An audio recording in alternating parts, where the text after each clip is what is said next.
중종 2년 과거에 급제하여 이조판서와 좌의정 등을 역임한 유관의 집에 가비라는 어린 여종이 있었습니다.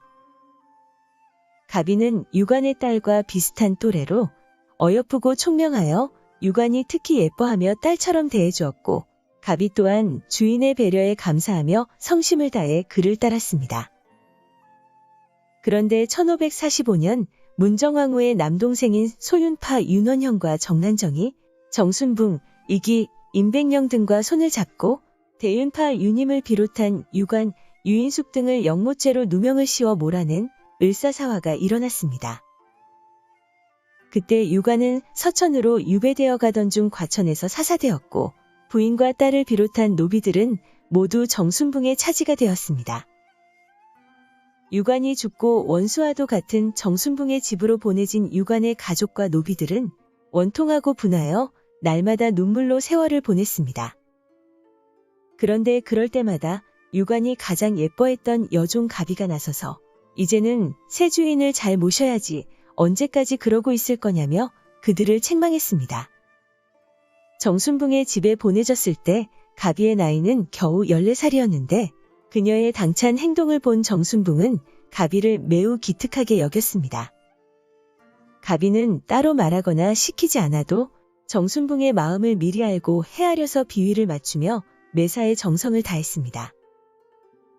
그러자 정순붕은 예쁘고 총명한 가비를 매우 아끼고 어여삐 여겨 친자식처럼 때론 첩처럼 잘 대해주었습니다.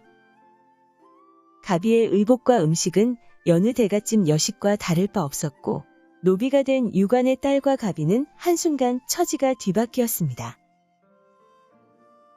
어느 날 초라한 차림을 한 유관의 딸이 마당을 지나가고 있었는데 정순붕의 방에서 그녀를 본 가비가 소리쳤습니다. 역당놈이 죽었을 때 내년도 같이 죽었어야 했어. 대감마님의 마음이 하늘과 같아서 내년들을 살려주시고 이리 보살펴주시니 마음을 다해도 그 은혜를 갚지 못할 것이야. 또 옛주인 유관에 대한 이야기가 나오기만 하면 가비는 욕지거리를 해댔습니다. 오히려 정순붕이 민망한 듯 그래도 예정이 있을 텐데 어찌 그리 막말을 하냐고 물었더니 저것들이 그동안 자신을 어찌 대했는지 대감님은 모르실 거라며 가비는 눈물을 흘렸습니다.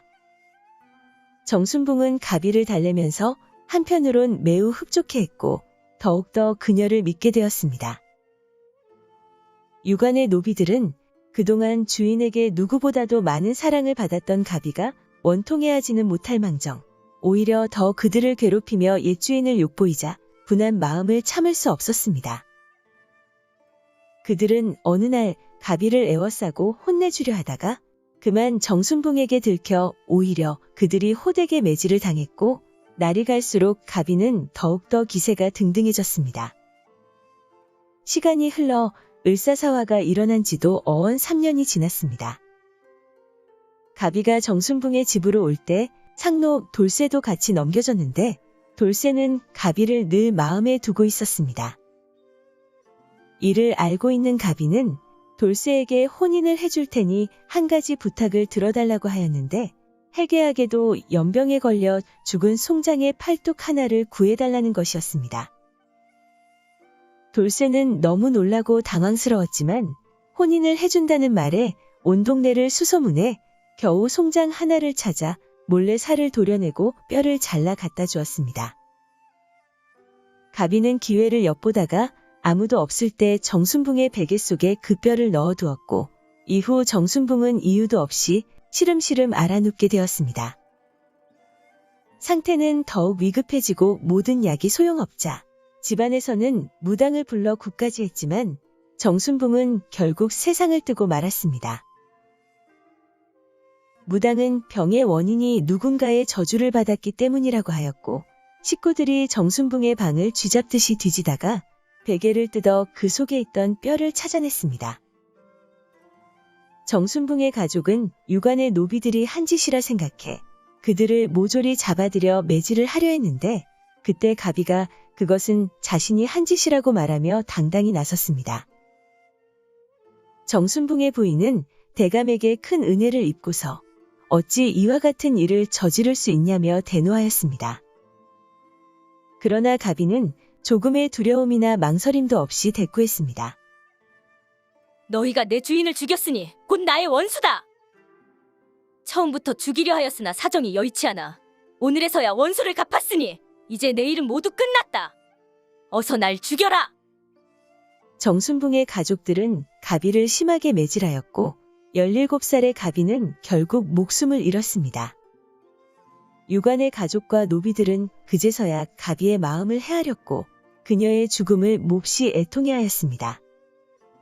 그 후 세월이 흘러 1570년 유관은 신원되었고 1577년에 복작되었습니다. 유관의 가족들은 유관의 묘를 선산에 다시 모셨는데 그때 여종 가비의 묘도 선산에 같이 이장하였습니다. 조선이라는 보수적인 나라에서 노비가 양반의 가족묘지에 함께 묻히는 일은 흔한 일이 아니었지만 유관의 가족은 충성스런 계집종이란 뜻의 충비갑지묘라는 묘비까지 세워 그녀를 기렸다고 합니다.